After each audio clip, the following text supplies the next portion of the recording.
too far. Get it wrong.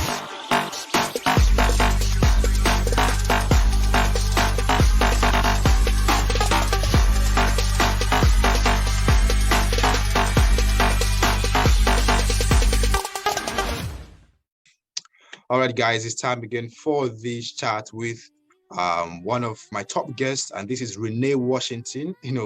I remember the last time I had a chat with Renee Washington, we talked about women in sport, and it was really interesting that time. Renee alongside, some others. It was fun. Renee, can you remember that time? I do. It was last summer? Yeah, last summer. Was that we had that? Yeah.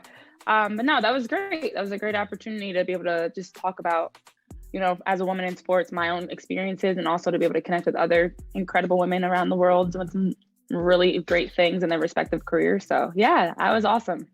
Very well. It's good to have you on this one once again, Renee. Welcome. Yeah, thanks for having me. All right, so we're going to be talking about the NBA and, of course, taking a look at some possible moves and, of course, some top players that could be on the move too. That's what we're going to be talking about today. And it's going to be very interesting because we have seen news of possibility of Kyrie Durant moving to that club. Is he going to join them? Is he going to stay back? I mean, that's been the story. And that's one thing I love about the NBA. Guys just come up with the big move and, you get to see it trending. So without taking much of your time, I'd like us to start from the Kevin Durant saga right now. I don't know what you think, Renee. Which team will be a good fit for Kevin Durant? Which team will be a good fit for Kevin Durant? Yeah, first of all, it's just crazy that we're having this conversation.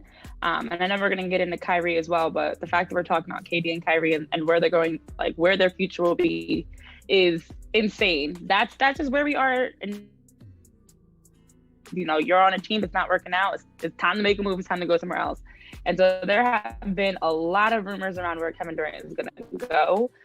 Some of the ones I think that I heard that jumped out at me that I thought would be a good fit, they were talking about Phoenix, Atlanta, and then also Miami.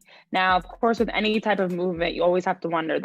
There's more to it than just bringing in a player. There's financial aspects as well, cap space, contract, salary.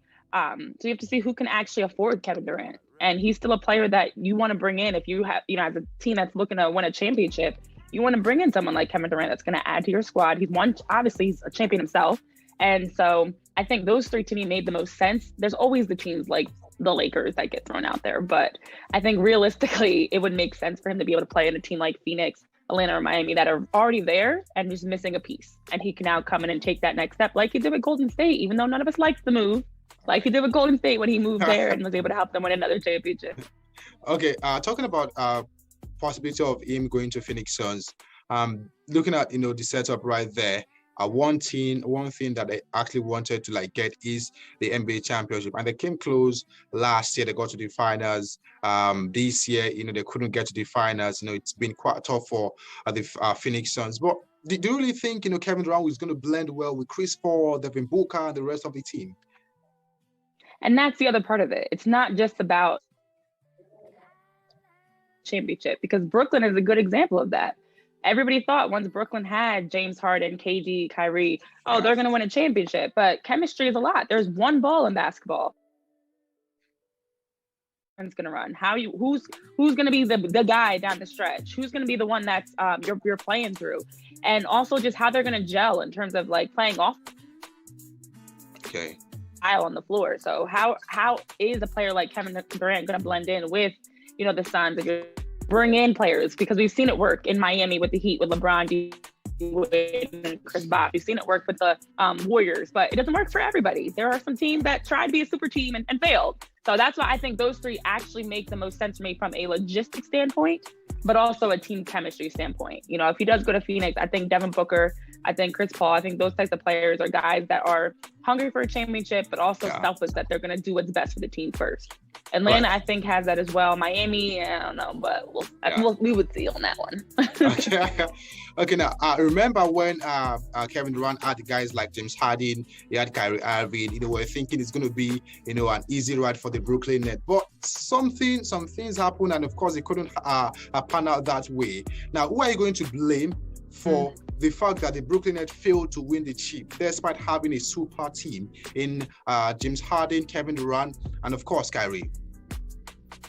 Yeah, I don't blame anybody. I'm a little different when it comes to all this, because the same thing with the Lakers, with the flop of this past season. It just is a bad mix. And sometimes you have those rosters that on paper look great, but on the floor, they do not gel. And I'm not going to lie, though, from the very beginning, when all this broke down with Brooklyn, I was avidly one of the first ones that were always saying Brooklyn is not winning a championship.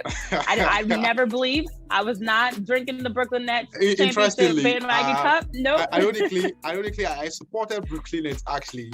I was busy shouting Brooklyn, but of course I was disappointed. Yeah. X on my face,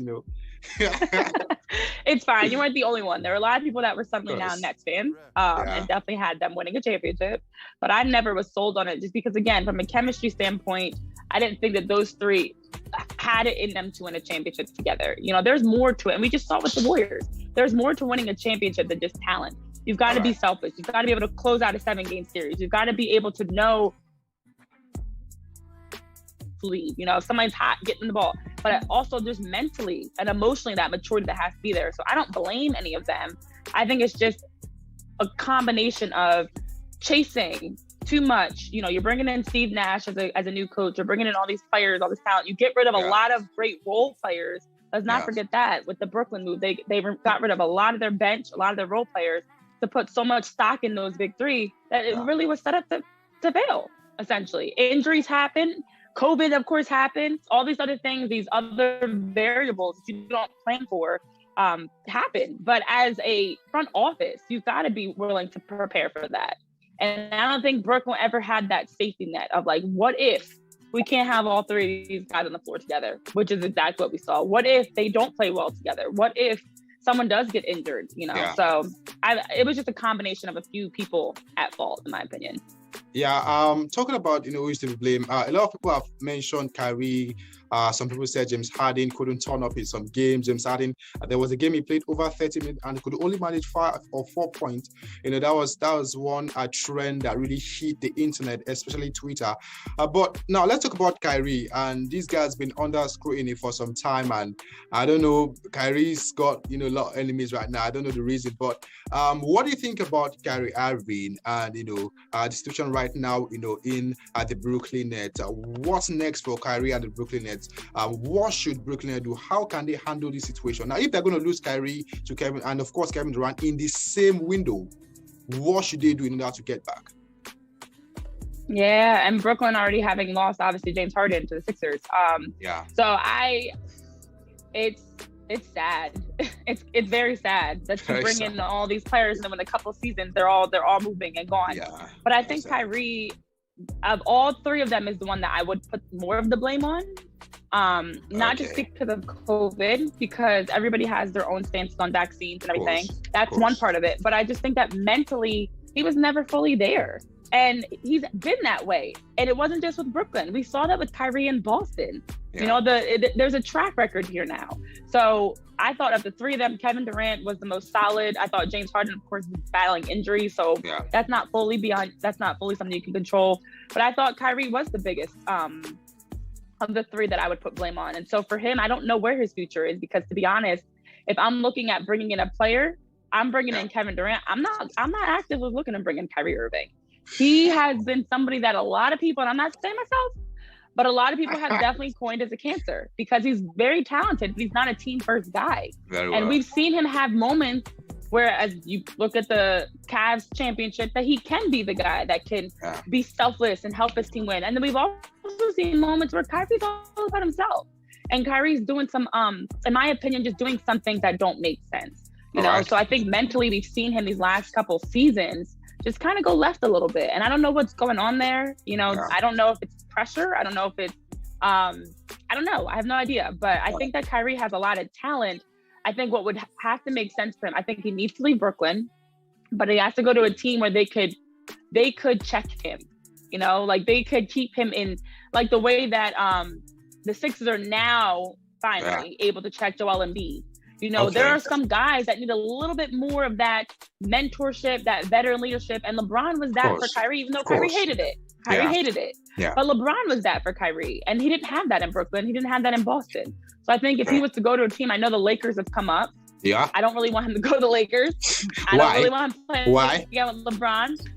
I'm not a fan of that move. It'd be a Russell Westbrook for Kyrie trade. I'm not Okay. a fan of that. Are you trying to look at it from the standpoint when Kyrie and of course LeBron were the Cavs and they gave teams a big run for their money? Was it because of what happened that time? I think that, first of all, LeBron at that point, I mean, 2016, 2017, it was a much different player than now. He's getting older, sadly. He's aging just like the rest of us. But I think that was it was a great group. It was you know, they had their faults, they had some issues, but it was a top team consistently because of those two, you know, and Kevin Love and, you know, just having out of Cleveland, they just brought a little bit, they had a chemistry that worked. You know, it wasn't the most talented team. You know, there were guys on that roster that weren't top players, but they knew their role. They played well together. They knew how to pick and choose and play off of each other. But I don't know that I don't think that Kyrie of now is he's not the same Kyrie from Cleveland. So that's why I said I would not be looking to trade him to the Lakers, but he does need to go to a team that has that leadership. You know, like what Chris Paul brings in Phoenix, what LeBron brings in LA. I don't know what that team is. I actually have no answer, and I can't even pretend to do. I do, but he can't be on a team where he's the leader and the guy and the only guy. Okay. So I don't know what that team is. Okay, I really understand you, but I think, you know, it's looking more likely that Kyrie could be joining the Los Angeles Lakers, and according to report rather, LeBron wants him, and that's really going to help that Lakers team. Remember, they got Russell Westbrook. Russell really struggled last year, you know. So, and maybe they haven't learned from the lessons that, you know, Brooklyn Nets had last time out when Kyrie had to give them problem until the later part of the regular season when he had to, you know, rejoin the team, thanks to the management of the Nets, you know. Well, we hope nothing like that is going to happen, and it's going to be very fine. Lakers need the title. When you have a LeBron in that team, they want to go and, of course, win the ring. But let's move away from that. Another player, of course, we just talked about him, but not so much. I'm talking about James Harden. Was with Brooklyn Nets, also one player that, believe me, not really a big fan, but, you know, I just love the guy so much. The fact that when he's in form, he does everything so easy, no stress, gets the bucket, passes the ball so well. That's one thing about James Harden. Now, what next with James Harden and, of course, the Philadelphia 76ers? You know, he played with them towards the end of last season. Do you really think, you know, James Harden did well with them? Look, going forward, what next with the team with James Harden? Yeah, I mean, I think for me, I always think about it as a player and somebody that's been on the other side, just how long it really takes you to get that chemistry. You know, that's why I'm against the Russell Westbrook Kyrie trade, because Russell Westbrook has been on 4 different teams in 4 different seasons. And it takes, I don't care how talented you are, it takes you time.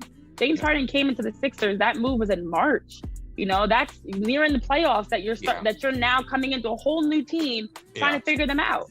So I think it makes 0 sense to move James Harden, 0, because it just give them a chance. You know, if you're thinking we're gonna bring him in, then suddenly we're gonna win the Eastern Conference, get to the finals, and go from there.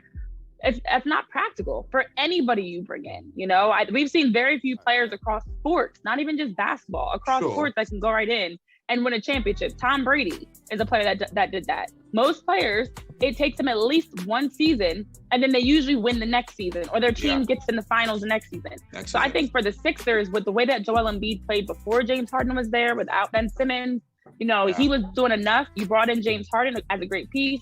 You've got some nice pieces around, and Tybalt and Maxey. And in my opinion, I would leave James Harden in Philly for at least 1 more season. Give them a chance to gel. I know there were those discussions about possibly bringing in like a Bradley Beal to have a big 3 in Bradley Beal, James Harden, and Joel Embiid. So maybe you do look to bring in another key player that's getting big minutes. But I think overall what we saw from players like Maxey and Matisse Thybulle and Tobias Harris as those supporting cast players alongside Joel and James is enough. They just didn't have time come playoffs. They didn't have time to really get rolling. And they actually looked very good if Joel Embiid doesn't get hurt. Like, I don't think it was a James Harden. I mean, look, James Harden's numbers weren't great. Let me backtrack. His numbers were not great in the playoffs at times. But I do think that James Harden also is a player we keep forgetting how much playoff experience he really had. He hasn't done well in the playoffs. So give him a chance to have a season under his belt to now go into the playoffs, having had, that opportunity to get rolling with his teammates. So I say one more season for James Harden in Philly. Yeah, true. Buttressing what you just said, I think James Harden is also going to bring the experience to that team. The last time he was in the final was in 2012. That was when OKC faced Miami Heat, right? And he alongside Kevin Durant, I think Russell was also in that team. Mm-hmm. Yeah, so I mean, he's had a storied basketball career, and I think Philly will definitely need him next season. I'm sure James Harden is aware that he needs to step up. And as a professional, you don't want to perform woefully. You want to always, give your all in every single game. I'm sure we're going to see a different James Harden next season. That's one thing for sure. All right, let's talk about some super teams that could be born. Of course, no need to talk about the Golden State Warriors, the defending champions, but this is a team that we also have to look, into next season. They are also going to give it a big fight. Talking about Kyrie joining Lakers, that's potentially another super team that we could be seeing next season. And we just talked about Philadelphia 76ers, James Harden, getting Bradley Beal, that brother will give you buckets. So I think that's also another, team to look at. Which other teams do you think we should watch out for? I know we're still going to see a couple of more trades, but right now, which other teams do you think, we should watch out for ahead of the next season of the National Basketball Association? Yeah. No, you bring up Bradley Beal. I think if Bradley Beal does make a move, because right now we're not sure if his decision to opt out was a chance to get more money with the Wizards or to actually get out of DC. So Bradley Beal, we've had this conversation around him every single season of where will he go next? Will he leave? Of course, Utah's been making a lot of moves, and we saw the big trade with Minnesota for Rudy Gobert to go to Minnesota. Now they have Karl-Anthony Towns, Rudy Gobert. That's a group, D'Angelo Russell, that it looks impressive on paper, but I don't see them being a team that's going to come in and contend for a championship. But I do think they would be a team that at least gets past, they get into the playoffs, maybe gets past the first round. But I think outside of the ones you mentioned, and Golden State's, of course, going to be back. The Lakers are definitely going to revamp it one way or the other. I think got to keep an eye on Phoenix. Chris Paul is older. Chris Paul won the championship, and if he's coming back, it's with the intention of winning that. So if they're actively pursuing Kevin Durant, that's a super team for sure. Wherever Bradley Beal goes, if he leaves the Wizards, it's probably going to be a super team. If he goes to Philly, it's definitely going to be a super team. So I think it's very determined based on what these offseason moves are. I think Boston, I could see them making a big move. Have no idea how that's going to work, but getting to the finals with a young squad, they definitely could use an experienced, all-star caliber player to come in and help them take that next step. So I love this time of year. It's chaotic. It's, we're all talking hypotheticals. We're all just sitting back watching the breaking news and the storylines that come out. But it looks like there are some teams that are right on the cusp that are trying to take that next step and need to. Portland, Minnesota, Utah, Denver, the Clippers, there's been rumors around the Clippers looking to bring in, we know they brought in, or the discussion around John Wall, but there's just a lot of movement going on. Now, so we'll see how it continues to pan out. Talking about Minnesota Timberwolves, Rudy Gobert joined them in a 4-player trade. That's quite crazy, personally. I don't want to talk about that trade. I feel that's not too cool for the Wolves. But he joined them. Now, looking at, they've got Karl-Anthony Towns, KAT. They've got Anthony Edwards and D'Angelo Russell with Rudy Gobert. That's quite scary right now. It is. It's a solid team.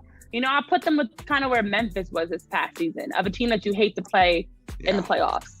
They're a team they've got some underdogs in the sense of some guys that haven't won, haven't been given the accolades they thought, whether it was all-star bids or all-NBA teams, and guys with something to prove. And when you have those young, hungry players That's why Atlanta did so well a couple years back. You know, Trae Young leading the charge, but they had young players with something to prove. So I think bringing in a veteran like Rudy Gobert will definitely be helpful. I think there might just be a little bit, especially down the stretch, that we'll see from them in terms of like closing out games, because Karl-Anthony Towns struggled at the end of that Memphis series. Foul trouble, staying on the floor. Rudy Gobert has that same issue sometimes. So they have some liabilities there defensively with fouls and just overall efficiency that I think right now a lot of people are kind of missing. But I imagine come playoff time, that's probably going to be their Achilles heel. Okay, let's see how it goes. All right, quick one. Talking about Phoenix Suns. I love the fact that you're talking about Phoenix Suns. It seems you support Phoenix, right? I mean, yeah, sure. Okay. Let me put it this way: which team is your favorite in the NBA? So I'm a LeBron fan. So I'm always Team LeBron. So yeah, I'm a Lakers fan. Yeah. Okay. I thought you were going to say Milwaukee, but it's all good. Now talking about Phoenix Suns. Talking about Phoenix Suns, quick one. DeAndre Ayton, where will he sign? I like DeAndre Ayton's game. I think he's going to be a player that's going to go into wherever he lands and be able to really make some noise. I think his size, I think what he brings on the floor. I haven't followed as much around DeAndre Ayton, to be honest, but it's someone that I think is kind of, if I'm a team, I'm pulling for DeAndre Ayton. You know, I'm trying to actively bring him in. He was a top pick a few years ago for a reason. First overall, a few years ago for a reason. So for him as a free agent, someone that's on the market, again, another young guy, another guy that when you look at the Suns' success has been a big part of that. Of course. So I'm not sure if he's going to be packaged. Like if they do try to bring in Kevin Durant and they use him in that deal, that might be kind of how it goes. Yeah. But I think they're gonna use him in a package deal to try to make some moves to bring in someone like AD, to be honest. But I'm not sure if they're going to be able to get enough with like DeAndre Ayton. I know there's like Mikal Bridges and different players. I don't know if they're going to be able to get enough for Kevin Durant. So who knows? But that's my first guess, that they might use him to get someone like Kevin Durant. All right. That's going to be very, very nice to see. And I understand DeAndre Ayton, he's gotten like a lot of hypes. I mean, a lot of people talking much about him. I think he brings a lot into this game, but it's not really the big player per se, like he's been dubbed. But fingers crossed, we see how event unfolds in the next couple of days. So before I let you go, Renee Washington, do you monitor basketball in Nigeria, the national teams, the Tigers, the Tigress? Do I want to? Like, do you monitor them? Do you like know some things about them? Yeah, a little bit here and there. I'm no expert. Okay, do you know the Tigress? I'm talking about Nigeria women's basketball team won't be at the World Cup. You know, right? Mm-hmm. Okay, so but what do you think about the whole, a country like Nigeria, heavyweight when it comes to basketball in Africa, not being at the World Cup this year? What do you think? That's terrible.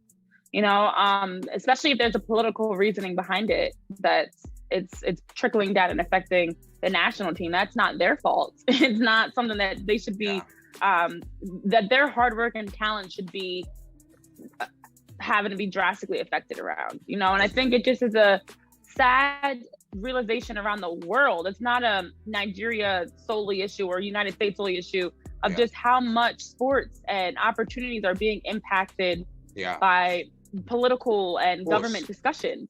And that it shouldn't be that way. The work that these athletes put in day out, they should be given the opportunities to compete at the highest level possible.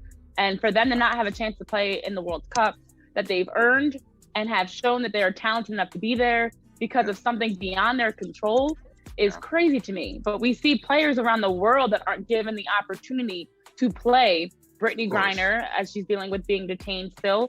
Players that aren't being given opportunities to play or even just live their life the way they deserve to because of things that are going on politically beyond them and injustices that are happening around them or to them.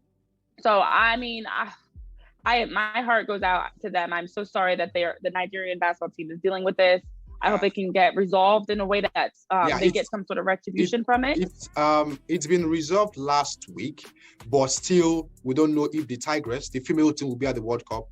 But the male team Right. were able to play some games this week. That's the qualifiers for their own World Cup, the Men's World Cup. So we just hope, this will actually, get to pass that and we'll forget about it. Thank you very much, Renee Washington, for joining me on this chat today. Appreciate the love, big time. Yeah, thank you so much for having me. I know there's always plenty to talk about across the world in sports, so I appreciate you allowing me to join you to take time to talk about it.